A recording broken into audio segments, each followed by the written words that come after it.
What is up, RotoGrinders? 2 hours of nonstop NBA DFS conversation. It starts right now, taking you all at the lock tonight. 7 o'clock is the lock. Tonight's slate, kind of a doubleheader. 5 games early, 2 games late, 2 games at 10 o'clock. The last of the early game is, 8 o'clock. So 1 game at 7, 1 game 7:30, 3 games 8 o'clock. As far as back-to-back stuff, one team in the back half of a back-to-back, that's Charlotte's. They are just the worst. LaMelo was just ruled out. They lost their last 2 games by almost 100 points combined, which is outrageous. On the front half is Boston, Toronto, Houston, Chops, Rockets, and then the Spurs. Also, yes, this is the game that has been circled, and Luka Doncic is does he have a calendar? Maybe he has a calendar. I don't know. This is First Blood Revenge, back half of the TNT doubleheader tonight. Front half is Cleveland and Orlando. That's the appetizer. But, Luka takes on his former team tonight. I imagine that's a big part of the conversation in the social world. Chopper, welcome to Tuesday. How are things? What up, Dean? How's it going over there in Florida, man? It's doing all right. You having a good time? Yeah, it's all right. Well, I have to say, Dean, how's it going?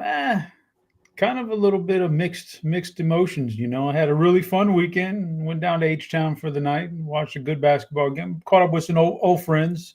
Oh, nice. Caught up with some old friends, Paul Wall and Masterpiece and some buddies from the hood. We hung out some. You say that in jest, but I think you're buddies with those guys. I don't know if you're being serious or not. And I don't know if you're being real or not. We had a good time, but then I get back home, Dean, and everything changes real quick. Yeah. Taking my dog for a walk, some guy lets his dog off the leash on accident and comes over and bites my dog twice. I got to take him to the vet. My guy got a little 10-pound dog.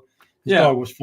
I got to take him to the vet, so that's big time, number one thing that got me like, oh, this is not good. And then today I get a postcard in the mail. I got summoned for jury duty. Damn it, man! What in the world is going on, man? Just some run bad.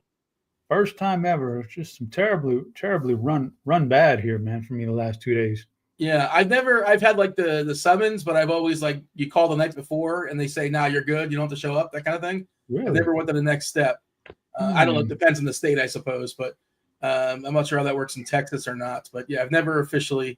Let's ask the people. Let's ask today's poll question. Have you ever had jury duty? I'm curious what % of the population has actually been on jury duty. I know a lot of stuff is just settled out of court now, right? So I don't know what % of people you think have been on, have been in jury, have had officially been in a trial, been in a trial, not like showed up and dismissed. No. Are you going to guys, Chop? Are you going to make it an excuse as to why you can't? No, I don't. If I have to, I have to. There's no excuse, but it's got to be less than 5% that have ever actually. They just don't go to trial that often. I don't believe so. I would imagine hardly nobody's actually been to a trial.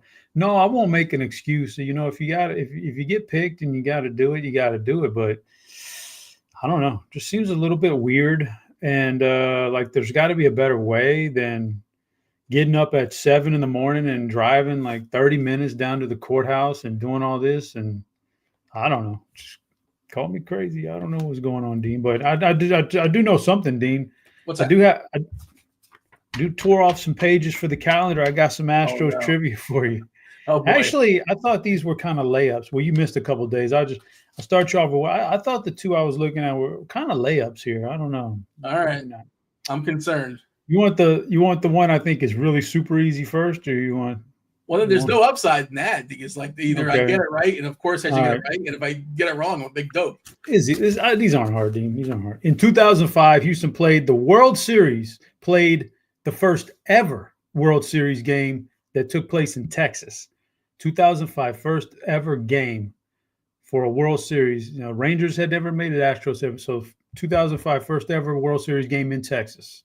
Who started that game for the Astros?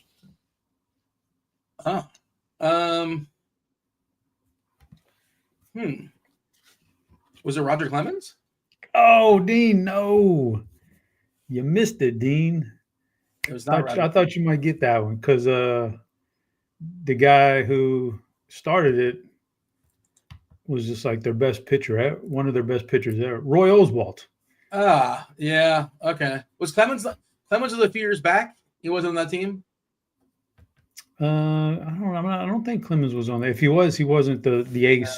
Roy was definitely there. Roy definitely closed out in St. Louis. Then here's a layup for you, though, Dean. I'll let you get yourself back in here. Layup for you. One player ever has ever played for the Astros that won a Cy Young and an MVP in the same season. Who is it? I mean, my first thought is that's got to be Nolan Ryan. Cy Young and MVP in the same year for the Astros. Nah, I said he played for the Astros. Not that he necessarily won those things with the Astros. There's your clue. What pitchers have won a Cy Young? Oh, we got producer Steve. I don't know. I'm just guessing. Zach Greinke. Close, but that is not the correct guess. How is Zach Greinke close? Either it is or it isn't. He was in the same rotation on the Astros. With this guy. Verlander? Correct. You got it. Verlander was MVP. Given it's 2011 with the Detroit Tigers, he was an MVP and the Cy Young winner in the same year. Actually, I think, come to think about it, I'm pretty sure Nolan Ryan never won a Cy Young. I think you're probably right about that. Yeah, I'm fairly certain. It's one of those surprising things. He obviously was a compiler. I mean, his numbers are outrageous, but he was just longevity and just stayed healthy forever. And I don't know, what did he throw 300 innings on the reg, basically? Something outrageous. And he pitched to his like 46. Yeah. Is that half credit? I didn't really get that one right. It took me first guess. Credit, Dean. I'm not hating. I'll give you credit. Yeah. I need some run good here instead of this jury duty. So maybe I can get out of jury duty if I be a nice guy from here on out. By the way, just a heads up, Chop. Have you ever had jury duty? That's our current poll right now. 40 people have responded. 51% yes. They've actually been on a jury trial. Like I'll just tell you that's how they interpret it. I can't tell you how they're interpreting the question. That's my thing. It's like I want to know that you officially were on a trial, not just like you showed up and you were there for an hour and they dismissed you. Nobody picked you. That doesn't count. Like So I'm not sure if that's maybe it's being interpreted differently, but that's how that goes. I think we're starting a new poll. Looks like producer Steve's going to be making it more clear, man. So feel free to respond again. He closed that poll out. It was 50-50, but again, maybe we're wrong. But I think it's more than 5%, but I think it's definitely less than 50%. I think, but I don't know. All right, yeah, let us know. Feel free to. Oh, also, hit that like button. Hit everything. Hit the like button. Do subscribe. Do turn on those notifications. You got Crunch Time coming on in an hour, 10 minutes or so. Taylor's coming in, as well as Kyle Murray. Of course, Roth will be holding it down. Roth, Mavericks fan, probably going to be pretty bummed today. I don't know if will he stay up and watch the late night game? Who knows? Probably not, depending on his schedule. But his beloved Luka taking on his former was current. I guess he's still a Mavs fan. I know he was kind of wishy-washy last time, but when it happened, when it went down, a lot of Mavs fans that they held a funeral at the arena.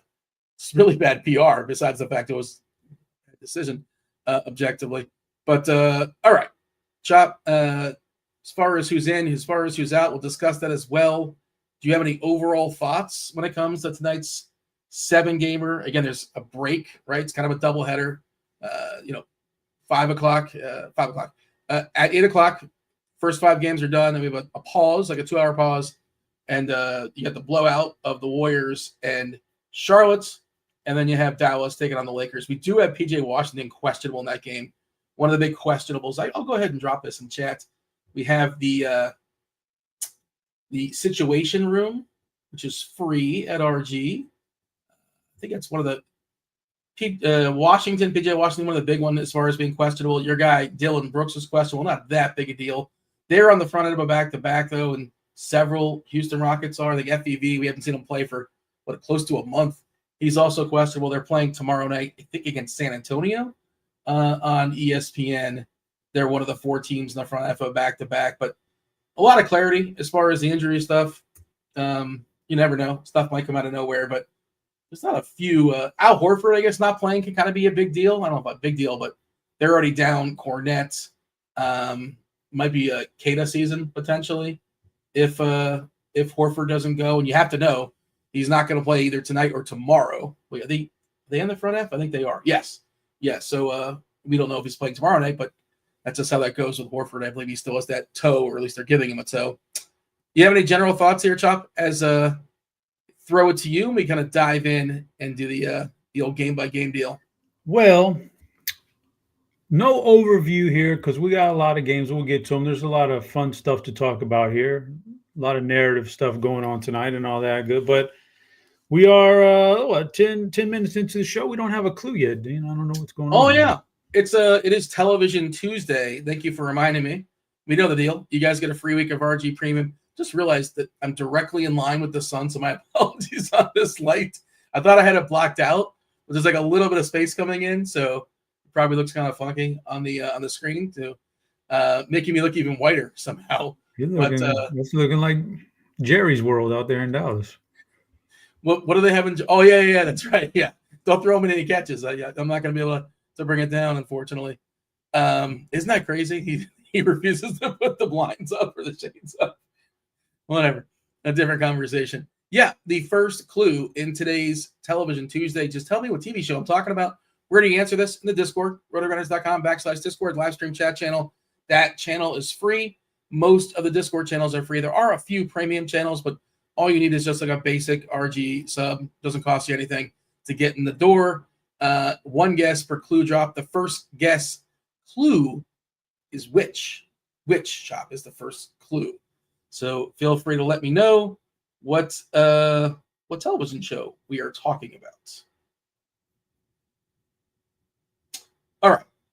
Game by game. Ready for it? Let's do it. By the way, we did get a different number now in our poll. Now it's at 77%. So there you go. The numbers, I guess people are interpreting it a little bit differently. Still with 22%, my UCF math, 23%. Said yes. We'll see how that adjusts as we close in. All right. Boston, Toronto. Boston in the front half of a back-to-back. Despite that, they're still 11-point favorites, despite the fact that they're also without Drew Holiday. This is the only 7 o'clock game on the slate. Drew Holiday's out. Luke Cornette's out. Kata's officially probable. He has a non-COVID illness. The other big man, Xavier Tillman, who would get dusted off, I assume, if Horford doesn't go. He's also probable with a left knee. Toronto, Dick is in. Gritty Dick. He's got a thigh. He's expected to play. He's probable. Brandon Ingram, probably not going to see him all season long. Jakob Poeltl is questionable with his hip. Maybe he comes back tonight. Nothing really else of relevance there for Toronto. Yeah, Chop. I don't know. Raptors, you like any Raptors tonight? I'm not really into the Raptors. How about yourself? Definitely not. Very tough matchup for them. So, no, I don't like the Raptors at all. You could sell me on some Celtics if you wanted to, but I just think that for my builds, not sure I'll have. All right. Al Horford's the one that kind of, with his salary, is going to jump into some optimals. Man, I don't like that at all. Not a big fan of that one at all. So, don't know that I can go. I don't know that I want to go any Celtics here. I think there's definitely a chance for blowout. Boston's really good defensively, shut you down, all that good stuff. So, I mean, if you wanted to take a chance and say, you know what, Toronto keeps it within 15 points, and it's that borderline thing where in the fourth quarter there's 5 minutes to go, and it's just enough of a thing to where Mazzulla keeps his studs on the court. It's not quite that big of a blowout. If you want to play that route, then sure, Brown and Tatum are fine. Maybe Porzingis, he's a decent salary. But I don't think I want to go with the chalky Horford or the chalky Peyton Pritchard, and I just don't want the Toronto side at all. So this game, man, feels like being the only game at that time, and then you get a 30-minute little reprieve until the next wave of next game, and then a wave of games. I feel like I could probably sit this one out, to be honest with you. What if I told you Pirtle's out? Pirtle just got ruled out. We do have an if-then setup for that, and even still, like, there's nobody that really projects as like a great play. I'm looking at the if-then, and yeah, nobody's in the green as far as a positive projection. It doesn't mean you can't play him, but all of a sudden we're giving Orlando Robinson 20 minutes, Mogbo 20. There's probably some head stuff going on there. I don't know how much we care about that, but and Orlando Robinson's not 3K, he's 4-1. Mogbo's 4-4. And the other thing is, you mentioned Horford. I generally don't like Horford when he's going to be popular as well. But what if he doesn't play? And then Kata's 3K, chop. Stone, Min, 3K on DK. Yes, he's center and center only. Yes, there's an opportunity cost. He probably plays in a blowout. Maybe it's Tillman that would, like, if the game got really, really ugly. But it'll probably be the combination of those two, and Zinger as well is another big that's lurking. No Pirtle, which means this game can go smaller, right? Because Toronto's not very big outside of Pirtle. He's got that girth and the height. But I don't know if I want to tie and lock that stuff up. Not that I'm expecting it to the news. Of course, it could happen. But it's the only 7 o'clock game, like you said. It's certainly something we can pass on. And obviously, if you want to play Tatum, if you want to play Brown, you can always play those guys. Always, always, always. I don't think there's anything screaming that says, like, this is the night you got to play him. But if you're playing 100 lineups, like, sure, get yourself some Tatum. He's currently 8% owned on DK, which is, if you want to get over the field, it's not hard. Get 10%. There you go. Or you can, take a bigger stand. But I'm not going to discourage that. My question is, though, like, what if we get Horford out? How interested are we in Kata? Yes, sure. If Horford is ruled out, I think that's a pretty good play. 3K, I mean, I don't think you're probably going to find another 3K guy tonight that's going to be relevant. So absolutely, if Al Horford gets ruled out, I definitely want Kata on my team for sure. Also, the matchup becomes easier without Pirtle, right? Toronto is distinctly worse rebounding when Pirtle's off the court. Trying to pull up Kata's fantasy points per minute on the season. I think it's around 1-ish. Pulling it up in the Court IQ here on the fly, and I guess it's a tick lower than 1, isn't it? Depending on FanDuel or DK. We don't have an if-then for that, unfortunately. I thought we would have that. Can't have it for everybody, unless I missed it. But do we think he would start, Kata? I think he would. Let me see. I can tell you right now. Yeah, I think he would start. Yeah, I think he would. We'll see. I got some new kind of gum, Dean. Oh, I thought I wasn't watching the video. I thought you're like opening like a pack of cards or something like that. Oh, that'd be awesome. It's are you ripping packs these days? It's electrolyte gum. I don't know. It tastes.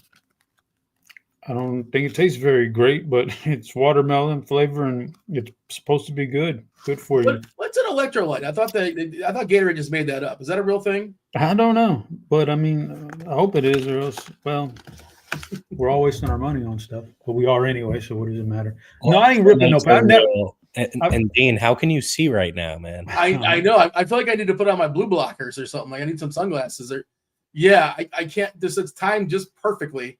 I have a little thing peeking out from the blinds, and it's blinding me. But I'm powering through. Unfortunately, my sunglasses are not within arm's length. But yeah, if you can see me, this is me. I'm getting a tan. This is how I tan, Chop. Yeah, bad job by me. Not assessing the light situation before officially going live. We should get rid of Boston and Toronto. We're done. We're moving on, correct? So the next game is not terribly appealing either on paper, I don't think. You tell me otherwise. Cleveland and the Magic, 220 is the total. This is the front half of the TNT doubleheader. Cleveland is an 8-point favorite as far as who's in and who's out. Well, Cleveland is fairly healthy, but Darius Garland is questionable. Otherwise, they're clean. Orlando, we haven't seen Jalen Suggs in a long time. We haven't seen Moritz. Mo Wagner, he's out as well, but nothing really new. Of course, Mac McClung. The dunk contest is over, so he's sent back to the G League. Talking about the Cavs, And the magic, and I guess the most interesting conversation, I suppose, is what if we lose Garland? If we lose Garland, do we all of a sudden care about Ty Jerome? Good question, Dean. I think on paper, this, without any injuries, this thing looks ugly. Cleveland's a really tough team with those bigs in the middle, so they can be tough on other offenses. Orlando's not even a good offense anyway. Of course, Orlando plays a good defense. I mean, this could be a real grinded out kind of game if there was no injuries. But like you said, if Garland gets ruled out, maybe that brings Mitchell at 8,200 into play. I'm fine with that. His usage will be off the charts, and he can definitely get it done against anybody if his motivation is there. So is there? And Ty Jerome, I just read today. I don't have the tweet. I don't even know who put it out there. Maybe they're lying about it, but something about Ty Jerome is one of 3 guys in NBA history to average. I don't know what it was, but it's a pretty elite company. I don't know. Average something. Yeah, you didn't see that tweet? No. I'll look it up while you talk, but it's interesting, the way you can bend stats like that and make them say whatever you want. But for the Orlando side, believe it or not, the Optimals may spit you some Wendell Carter Jr. out. Don't fall for that bait right there. I wouldn't take a big against Cleveland on most nights anyway, especially not a guy who's as inconsistent as Carter. So at like 15+% ownership, that seems a bit much for me. So yeah, it's another game I would kind of tend to avoid unless Garland news comes in. Let's see, ownership wise, as of right now, obviously this stuff is always in fluid. As we close in on lock, 13% for Carter is the only guy currently getting double digits. Center and center only. Of course, it looks like he's jumped. Goga Batadze is fallen back ever since he had that concussion. Not sure if it's correlated, but certainly would make sense. Carter seems to have jumped him. Of course, the matchup not good, but you need bigs. You need bigs here against Cleveland. I got it, Dean. I found it, my man. What do you got? What's the stat? The one of 3 players in the NBA. Oh, 3 players. Oh, not history. Okay, 3 players in the NBA are averaging at least 20 points, 6 assists, and 2 steals per 36 this year. Okay. Shea, SGA, Luka, and Ty Jerome. Yeah, it's pretty good.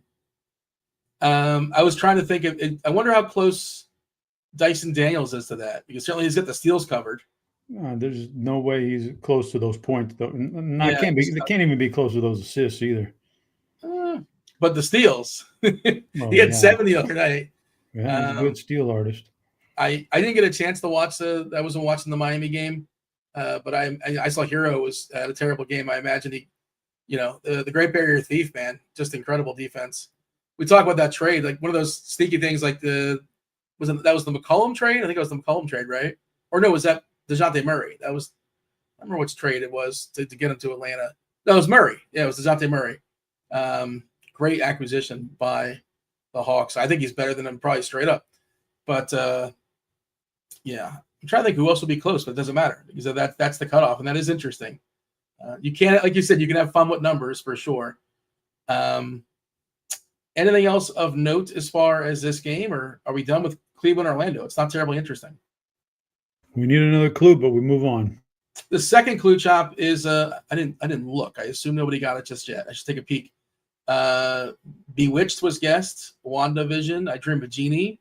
I see what everybody's doing. All right. Who's the boss? Which is just a very random.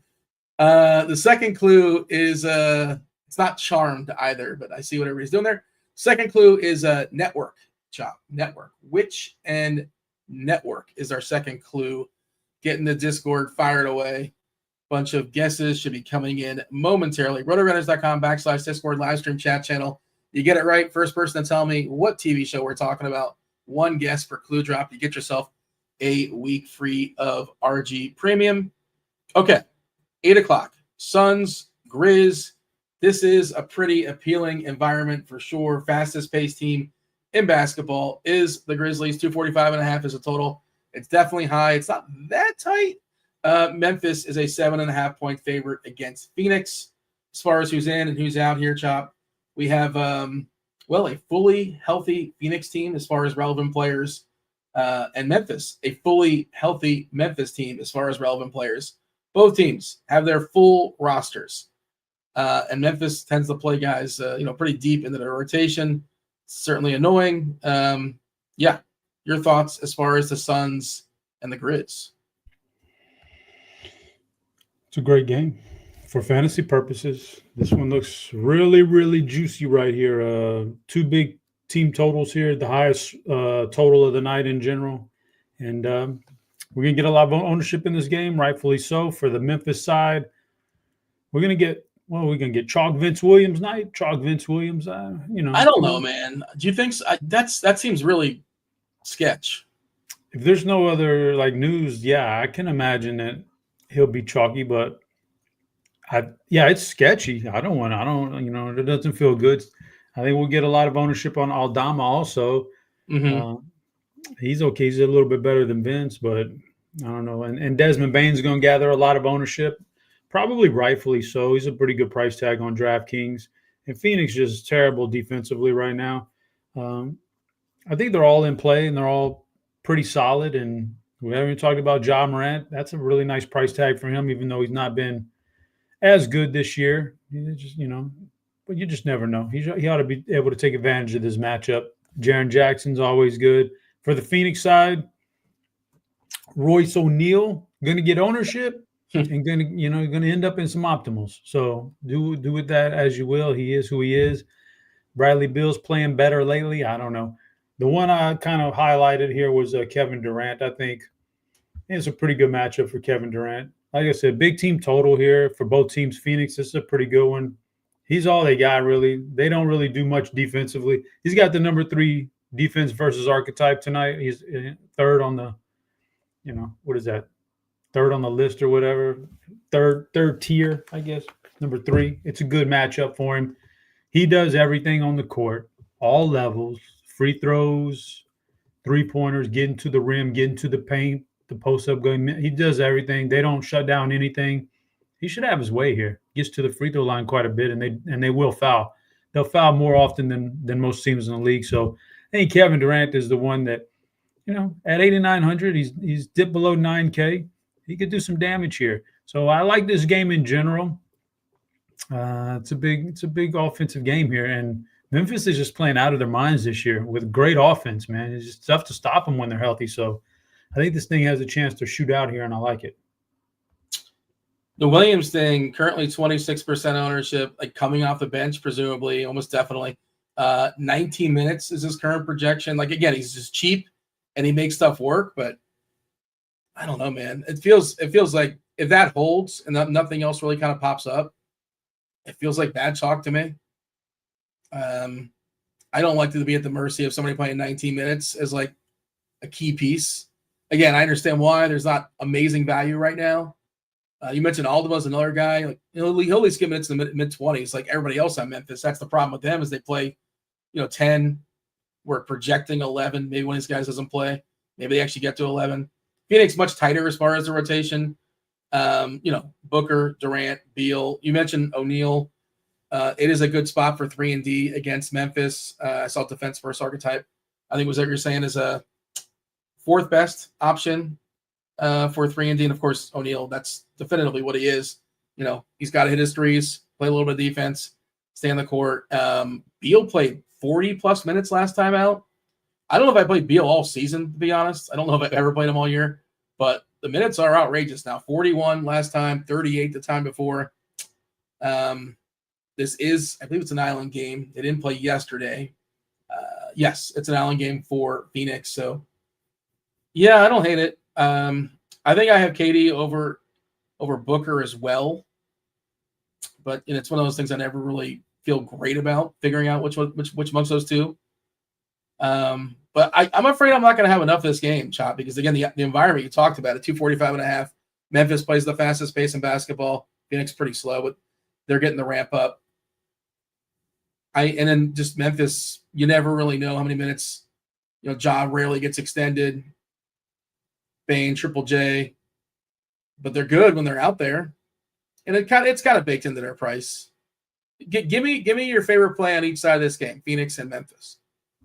Kevin Durant on the Phoenix side, definitely Kevin Durant is that guy for me.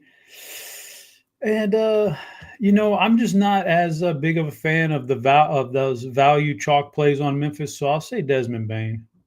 He's going to be chalky too, but at least I think there's some massive upside with him in this game. Yeah, I think he's my favorite play in Memphis when you consider salary. And I believe that's what the field is too. Yeah, Bane at 27%.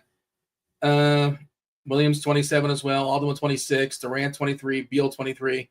Triple J 18. And then Royce on 14%. Jaw's kind of interesting. If you're stacking this game up. Not really else. I don't think I'm going to. Yeah, I'm not playing. Yeah, I don't anticipate anybody else as far as this game for me. Shall we move on? There's more 8 o'clock games. We got big celebrity in the chat, leader of the Juggalos, Juggalo Nation, Kirkwood. Kirk D is hanging out. Also a part of the secret chat that I've heard rumblings about. Everybody else in the chat. And Kirkwood, hit that like button. Everybody else hit that like button as well. Do subscribe and turn on those notifications so you know when we go live. Let's see. Peterman's guessing Melrose Place. Family Ties. Thomas the Great is guessing The Boys. You watch The Boys, Joe? Yeah, good show. Entertaining. Last season ever coming up. Yeah, they have a spinoff set up as well too, so I'm guessing that world's still gonna expand. I haven't watched the spinoffs just yet, but I think that show's continuing. I'm not sure, but yeah, good show on the Amazon. Not for the kids, definitely not for the kids. Well, theoretically, I don't know. Do the kids watch The Boys? Not young kids shouldn't be watching The Boys. No, probably not. There's some scenes in there that a little rough, man.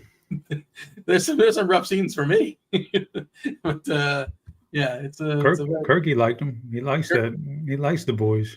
He's a big fan. All right, yeah, huge fan. Maybe he'll chime in and confirm. Let's drop that third clue while we're talking about it. Which and network? Nobody's guessed it just yet. All right. So if you had over 2.5 clues, cash your tickets. The third clue, Chop, you're gonna like this one. The third clue, Chop, is Busta. There you go. That is the third clue. Which network and Busta? All right. Let's talk about the Bucks. And yeah, Dean, let's talk about the Bucks. How about how you feeling about the season 3 White Lotus? You liking it so far? I haven't started it yet. What? Yeah, I know. It's a bad job. I caught up on Severance. I prioritized Severance. I'm caught up on Severance because I kept getting stuff popping up in my algorithm. Like I'm afraid of getting spoilers, so I finally caught up on that. But yeah, we'll catch up on White Lotus. I'm excited because Walter Goggins. Love me some Walter Goggins. So good, man. Is he good in it? Yeah, typical Goggins. He just steals the show. Yeah. But do you want to give me an early assessment? There's still only 2 episodes, right? It's White Lotus. You have no idea. Yeah. If they do the thing where they kind of show you the last episode stuff, like the outcome, they show it to you at the very beginning, and then they kind of do the rewind, and so they build you up to it. Right now, you have no idea how this is. Yeah. Going to play out or playing out. You have no idea what's going on, but you see some stuff going on. Like it's just really good. Just really good drama. It's always the first 2 are really well done, and I'm looking forward to starting the new season. Okay, Bucks, your Rockets, 222 is the total. Rockets are 4-point favorites here. It is the front half of a back-to-back. We do have players that are questionable for the Rockets. The Rockets are on, I think, national TV tomorrow against the Spurs, Battle of Texas. We have not seen Freddie VanVleet, maybe not this month. I don't think we've seen him this month. We did. It was like the first of the month. He's questionable. Probably plays either today or tomorrow. We'll see. Stay tuned. Otherwise, who else is on that injury report? Well, Dylan Brooks. He's ill. He's questionable. He was at practice, though, for what it's worth. And Jae'Sean Tate is questionable. He's got a back. The Bucks, Giannis officially probable with his calf. Portis, of course, we're not seeing him for a long time. Trent is on the injury report, but he's officially probable with a knee contusion. Pat Connaughton is out with a calf. All right. Bucks and Rockets, Chop. Where do you want to start? Yeah, this game's not going to gather very much ownership from anybody just about, and it's not going to gather. The projections are in line with the salaries. It's not going to pop in the optimals, but it's a pretty good game. It's a pretty solid game. I know Houston has not played good defense lately. Their kind of calling card was their defense early on. Boy, they've given up a lot of points lately. So they really miss Fred VanVleet, believe it or not. And so I think Milwaukee's fine here. Giannis is fine. Lillard, maybe even throw some Kuzma in if you feel like it. But those first two, Giannis or Lillard, I think are in pretty good shape here in this game. I have absolutely no ownership. And on the Houston side, I prefer Green over Şengün in this matchup. So I don't mind Green. Amin Thompson can get there against anybody because he doesn't have to score. He does all the other stuff. So Thompson's good. We'll see if VanVleet comes back. I don't know if Tari Eason's questionable, if they're going to let him play tonight, but he's kind of rotates games. He's in, then he's out, then he's in, then he's out. So he's not on the injury report, so I assume he doesn't play tomorrow. He plays tonight. He's always capable of doing that thing where he has a good game because of his defensive stats. But I like Jalen Green. I like Amin Thompson. I like one of those two guys, and I like running it back with one of those two Milwaukee stars because I think there's going to be points in this game, and I think it's going to go under own. Like nobody's going to play this game at all. You can tell by the ownership. There's only two guys in this whole game that are going to be over 10%, and they're barely at 10%, and everybody else is under 5%. So it's going to be a good game. So you mentioned Giannis. You alluded to Giannis, and Lillard. The tricky part with Giannis is just the weird things they've been doing with his minutes. They put him on those restrictions, and they stuck to it. They gave him 24 minutes against the Clippers. They said that's basically what it was. He only played 19 against Washington. That's because he fouled out, and he was in foul trouble the entire game. He probably would have played 25 again, I think. He did play 32 versus Miami recently, and this is not the back half of a back-to-back. They don't play tomorrow, so maybe he plays 32. Is that enough? And you mentioned Houston on the season, good defensive team. You're saying they've fallen off a little bit of late. See what they have as far as last 15 games. Where is Houston? 16th in the league for what it's worth, defensive rating-wise. Nobody's going to play Giannis, and I don't think he plays much beyond 32, 33 minutes if he gets there. But, if you want to play the ownership stuff, he's currently at 2-3%, which is – it's not hard to get over that if you're running, and again, they have the big contest on DK, 300K, 100K up top. The kind of contest that you're encouraged to be different. You're encouraged, to spend up to be different. That's the place I think where you play some Giannis, but I'm not playing him. I don't anticipate playing him in my single entry stuff. But this game, like you said, it's not terribly exciting. Şengün, I don't really like guys matching up against Lopez. Lopez drags you away from the basket. Şengün's fine. He has those games every once in a while where he threatens a triple-double. I don't know if this is that game. We love Amen, obviously. Price is adjusted. Is Jabari Smith not good, Chop? Is he not good? Is he still really, really young and raw? Is he going to be good? I don't know. I wouldn't be watching him. He's a fine role player. He's not a star. But yeah. I think can hit three-pointers. He's got good size, good defense, and I think he's going to be a good role player. But I don't think he's a superstar in any way, shape, or form. But that's okay. Yeah. Championship teams need role players too, man. Yeah. He's still like 22 or something, right? Is he something ridiculously young? Yeah, I don't think I think the core of those guys is all 22 or under. I think there might be a 23-year-old in there, but it's not Jabari. So, yeah. He's still young. They're all still young. Might be 23, 24, 23? Şengün's 22, I believe. 22. I think Tari Eason's oldest one of them all, and I think he's like 23. That's why you don't trade. That's why you don't give up everything right now for, a 37-year-old Durant, because it's just not time yet. You just got to let these guys grow up a little bit. Yeah. Surely they would have traded guys for Luka, though. I would imagine they would have traded Amen. Yeah. Amen and Jabari for Luka. Nobody knew. It's incredible. Unloaded. It's still hard to believe. Nobody even knew that trade. No, not a GM in the league except for those two guys, knew that was going to happen. That's crazy. That's the official story, but there are people that think otherwise. But yeah, I don't. I can't imagine anybody knew, because they would have thrown the whole like everything for Luka. Like, you could have it all, man. You know, and you end up with just Davis. Anyway, we digress. Max Christie. He's a solid role player in this league. I think he's going to be a solid role player, but yeah, we didn't even mention the Max Christie revenge, by the way. Oh, how rude of me. We'll talk about that in a second. The last of the 8 o'clock games. Well, this is a revenge game from last game. The Spurs and the Pels just played a couple days ago. The Spurs have been hanging out in New Orleans for a couple days. I don't know if that's good or bad. You've been to New Orleans before? There's certainly some things you can get into some yeah. Oh, my God. I can tell you. I've been there one time, Bourbon Street. Okay. We lasted about 10 minutes, and then we were broke already. We were stupid. Stupid. Yeah. There's worse way. Yeah. You just got broken. That's basically it. You lost some money.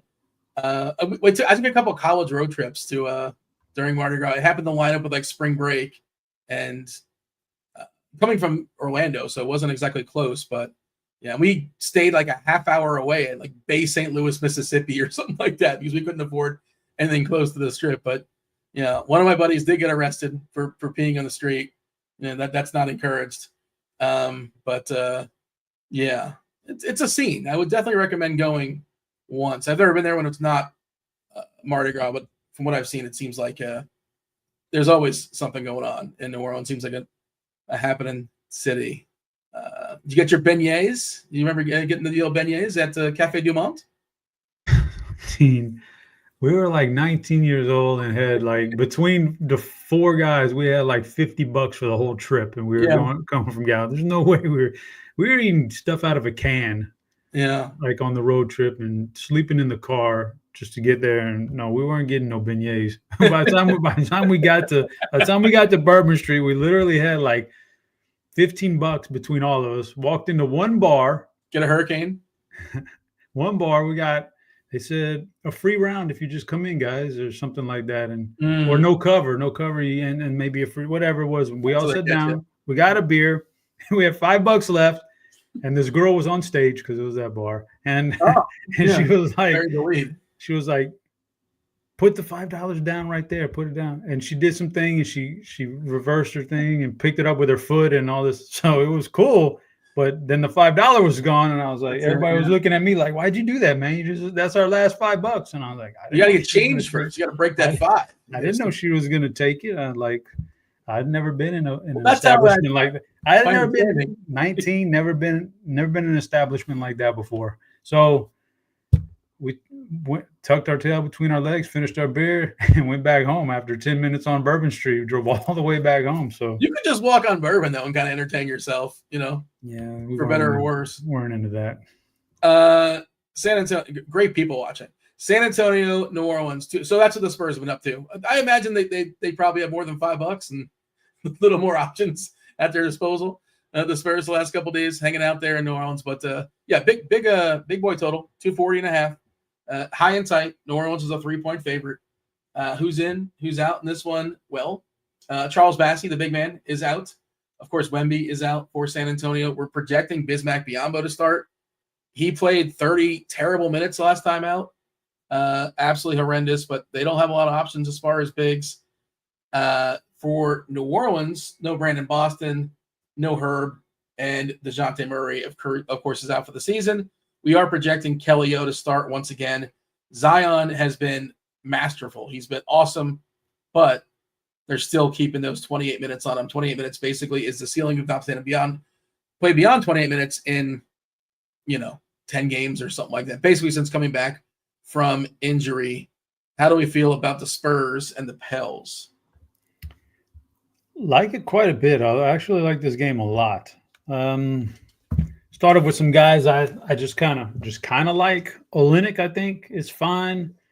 Alvarado is fine for the salary. Could play either one of those guys.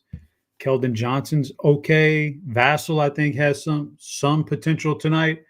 But it's the guys that I really like that are jumping out to me. Trey Murphy, San Antonio. Both these teams are missing something defensively. Like with the Spurs, you're missing the best defensive player probably in the NBA, was going to win Defensive Player of the Year. That's a massive, massive upgrade for any offense that faces them. Trey Murphy's, no exception to that. So Trey Murphy, I expect him to. He's making his mark with the 3-point shots. I think he could, rack up quite a few 3-pointers tonight. I think he's going to have some open looks. With no Wemby, love Zion getting to the rim and doing what he wants.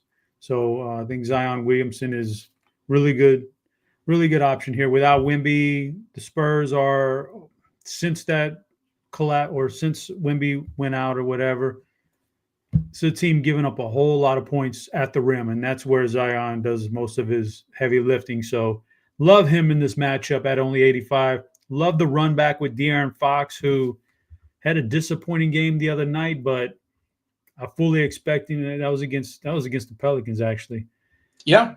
But I fully expect a big-time bounce back from him. I thought he was going to do well that game. He didn't, but that's okay. I think it's going to happen in this game.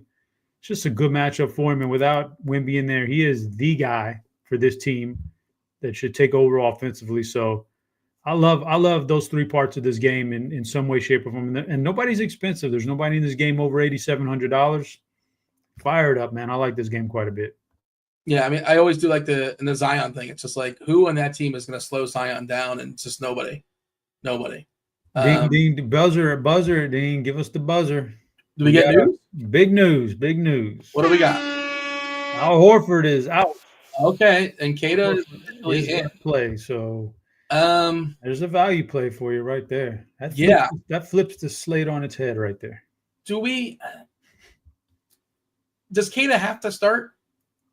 No, it would feel reassuring if he did. Yeah. But it would also probably drive up his ownership. So he's got to play. There's almost no way around it. So maybe it's best if you're going to play GPPs for him not to start. He's still going to get his minutes. By the way, we kind of glossed over Pritchard. I like Pritchard more, I think, than you do. I know it's an early game. They just let him do his thing when some of those guards are out, when some of the wings are out. And he's kind of blowout proof. They'll let him close really, really ugly games if this game gets ugly. And I think in part, like they said in preseason, basically like whenever somebody's out, they're going to let him shine. And I think they want him to get the 6-man. And I think it's basically a lock, right, that he's 6-man. Unless something weird happens with Amen going back to the bench, then maybe all of a sudden it's a different conversation. But last I saw, Pritchard is like the monster favorite. I think they want to get him that. I don't know how much that factors in, but they just tend to let him do his thing and close with all the scrubs if this game does get ugly, and it very well might. 11-point line. So yeah, I'm curious to see where our projections change. We'll give you guys an update on that. But Keita probably projects for at least 20 minutes now, I think. But that's not my job. Well, he's actually at 18 right now. Okay. Cornette's out too, which is the all-important thing. Who's actually been pretty good. Yeah, 18 for Keita. And did they give – they gave Tillman 1 minute. So Tillman will grab some minutes too. Horford had 27 to go around. So maybe Keita gets to like 27, something like that. Okay. And he's a 0.9 fantasy point minute player. Not great for centers. It's like a general thought, but he is 3K on DK. What is he on FanDuel? Is he center and center only? He is 3.8. And 3K to me, 3K on DK is more useful than 3.8 on FanDuel.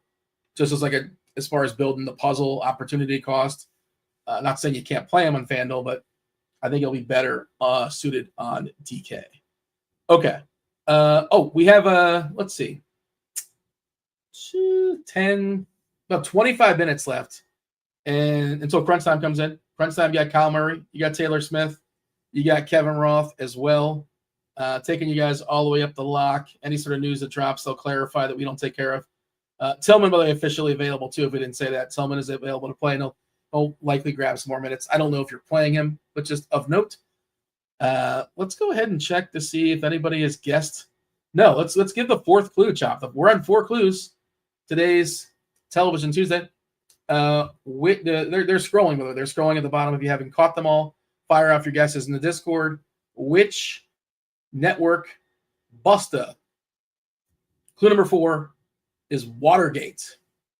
Watergate is clue number 4. There you go. Jump in the live stream chats. Get yourself a week free of RG Premium. Tell me what TV show we are talking about.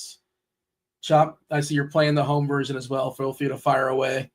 That is the end of the kind of first half of this slate. The back half, there's two games, 4 teams. One very vengeful player, Luka Doncic, taking on his former team on TNT. First blood, first time facing Dallas, the team that stole $100 million from him. Right? That's what it cost them, essentially, part of the trade when it comes to contracts and all that. Lakers are 9-point favorites. PJ Washington is officially questionable. I'm kind of assuming he's playing, but don't know. Not sure when we'll get clarity on that. My assumption is that he's in, but I could be wrong. Of course, we know Anthony Davis is out. Gafford's out. Lively's out. All the bigs are out. Although maybe possibly, not that this matters, but Dwight Powell is upgraded to questionable. We have not seen him in a long time. At least we give him some size. He's kind of an undersized 5, bouncy. LeBron is officially probable. The Lakers, they're clean on the injury report. Maxi Kleber, he cannot get his revenge, unfortunately. He is out with a foot. But let's have the conversation here, Chop. Do we believe? I mean, there's different degrees of revenge, right? Do we believe, is this this is a 10 spot, right? If we're going to go power rankings, this is,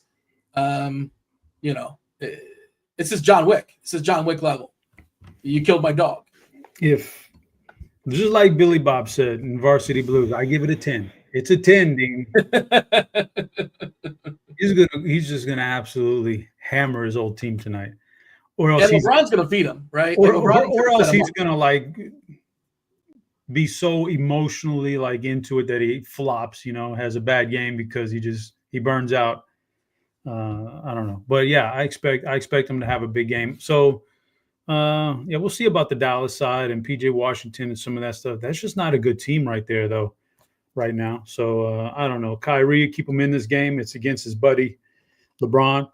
So I fully expect him to go off on that. Max Christie's a good player, and I'm not playing Klay Thompson anymore in 2025. I had enough of that.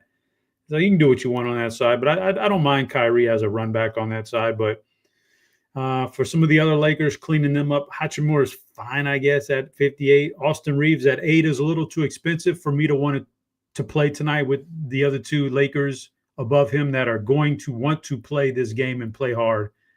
So if this was not a revenge spot against Dallas, I would love LeBron James because LeBron, Dallas, since they lost Derek Lively to a pretty big extent, has been bad at the rim in rim protection. And then they lost Gafford, and that made it even worse. And the trade for AD is not working out because he only got about a half a basketball in him. He was good for a half. They're getting obliterated at the rim, really bad. So I would have thought LeBron James, because he can still get downhill, man, and he can still get to the rim in the paint and do his thing. But I do think he's going to focus a lot on letting Luka get his big-time revenge tonight. So I like both those guys, but I've got to give it to Luka as by far my favorite player of the night. We already know he has a really nasty attitude towards competition. He already wants to show people up and make people pay. He's going to go off on that. I would be surprised if he didn't drop a monster game in some way, shape, or form, whether it's a 30-point double-double, triple-double, or something along those lines, 20-20 game. I'd be surprised if he didn't just absolutely go crazy in this game. I like Luka more than anybody else on this slate. All right. I'm with you too. They're talking about it in chat, by the way. The books were on. Everybody's buying into the narrative, and rightfully so, I guess, kind of sort of somewhat. But math says the under is the play. If you're into the math and just you're taking narrative stuff and you're throwing it aside, probably unders look good. But yeah, everybody, the public is going to be all over this. And when Luka does not beat his over, the tinfoil hats will be out. If Luka just comes just short of hitting his over tonight. It's good to see him playing a good game because obviously he was kind of rusty, you always knew he'd figure it out. Luka's one of the best offensive players the last 5-10 years.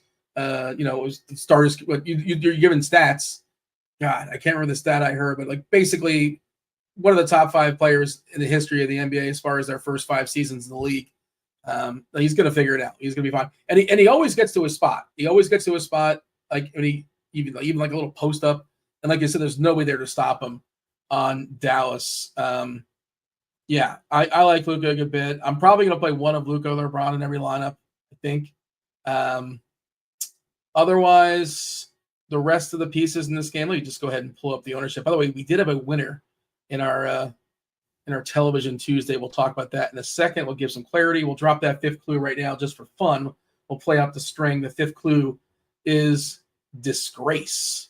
Disgrace is the 5th clue.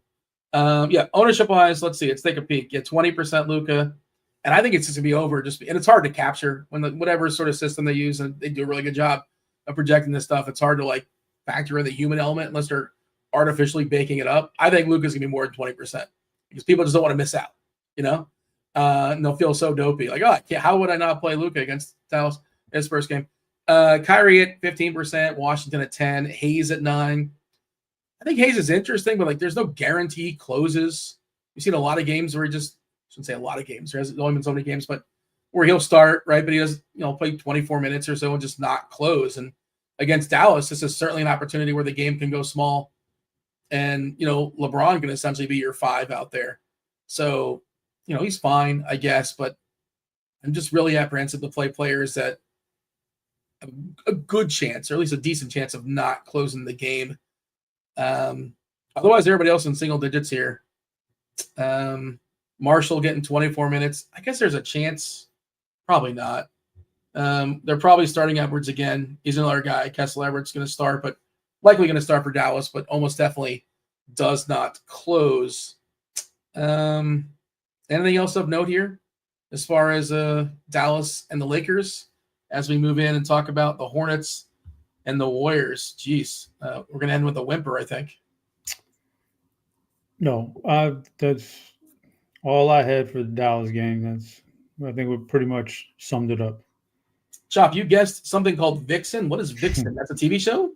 Well, it's an animated series. I didn't think you'd go for the animation, but Dean, I'm trying. Maybe the clues are, I'm like going off the like rails here. I'm thinking outside the box. You may be putting it in the box. I don't know. You may have not gone so far outside. So I'm curious on. Well, that's the last clue right there. Disgrace. Yeah, I'm cooked. I don't know what this is, man. So what if I said Monica Lewinsky? And we're talking about a TV show? Yes. And that doesn't do it for me. Yeah. Which network? Busta, Watergate, Disgrace, Monica Lewinsky. Yeah. Okay, somebody's already got it, so you might as well break it down for us. Yeah. Shout out to Blink-182 getting a week free of RG Premium. I believe that's a multiple-time winner. I recognize that name, not just from the band, but from a winner there in the Discord. But so I was thinking about Luka. This is a revenge game, right? And I was like, what's a classic revenge TV show? And I Googled like revenge TV shows. And this TV show did come up in the top 10 amongst like Dexter and some other ones. How to Get Away with Murder, which is funny or ironic. We'll talk about it in a second because that pertains to one of the clues. The first clue is not very helpful. It's kind of a throw off, but it makes sense. It checks out, which gets people thinking about those kind of shows. But it's actually a reference to the star of this show, the most popular character, most known character she's played in the movies. She played a character by the name of Broomhilda von Shaft in Django Unchained. Network just means it's a network show. It's on ABC, NBC, CBS. It's one of the network shows. That's what I'm telling you. Busta. You know Busta? Busta Rhymes, the creator of the show, Shonda Rhimes. Shonda Rhimes created How to Get Away with Murder. She created Grey's Anatomy. I think she created Grey's Anatomy. And she created this show as well. Watergate famously was what was Watergate? Like at its core, it was a scandal. Yes. Yes, and then just like disgrace, and Monica Lewinsky was a scandal as well. So the TV show, Kerry Washington, of course, the star of the show. But I've never seen it before. I'm aware of it. I don't really watch network TV shows, but oh man, I gotta say, Dean, those were some pretty bad clues today. Sometimes I'll give you your props when they're good. Those were bad. Busta was a good one. You don't like Busta? I worked in Busta. Because the witch, you said it yourself. I just threw this one in there. It doesn't really mean anything. Like everything's got to. No, it means something. Broomhilda.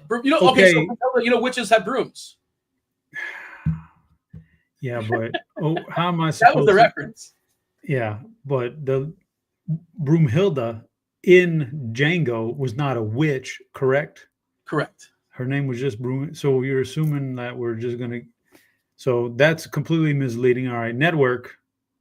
I'm telling you, it's because the show's on network. Yeah, it's not on like some sort of streaming. It's not on Netflix. See, network makes you go down a path that. That's helpful. No, it's not. Because every show's on some TV station in some way, shape, or form. No, but like shows on Netflix, that's not a network show. Okay. Network is ABC, NBC, CBS, UPN or something. Fox, WB, ESPN's a network. I mean, everything's in Fox Sports is a network. Cable network. Network TV is considered like the three major. Okay, but network.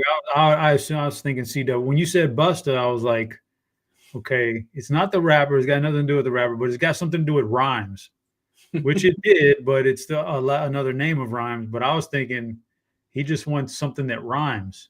Yeah. So then when Watergate came up, I was like, oh, wait a minute. He wants something that rhymes with what's Watergate? Nixon. He wants something that rhymes with Nixon. Okay. That's where my guess came from. I was down the wrong path. That. That makes sense. So if you're just not like, if the first clues take you down a path that's not even close, you'll never get these things. So I was cooked today. Yeah, but I like the thought process though of Vixen. All right, yeah. So like, and the thing is, like, Shonda Rhimes is one of the most famous like show creators. She's not like a nobody. It's people know, they're aware of her name. So it's like, I thought that would be helpful. I guess it wasn't. But we shall move on and talk about the last game. We still have crunch time coming in like 10, 15 minutes or so. I'll try to do better tomorrow or whenever our next game is with better clues. So, all right, Hornets, Warriors, Del Curry probably in the house. Steph's dad. I believe he's still on color for as an analyst for the Hornets, their TV games. I'm pretty sure it is most of them. We have no LaMelo. It's the back half of a back-to-back. They're 17, 18-point dogs here. Scheduled blowouts. Warriors have had a weird season where like they overachieved, underachieved, stunk, and now they're back. They're back good again with the addition of Jimmy Butler. Who's in? Who's out for this one? Trace Jackson Davis is questionable. Kuminga is still out. Have not seen him in a while. As far as the Hornets, LaMelo's out, Mann's out, Miller's out, Okogie's out, Solana's out, Grant Williams. We do have Mark Williams going back from his rest. We are projecting Elf to start.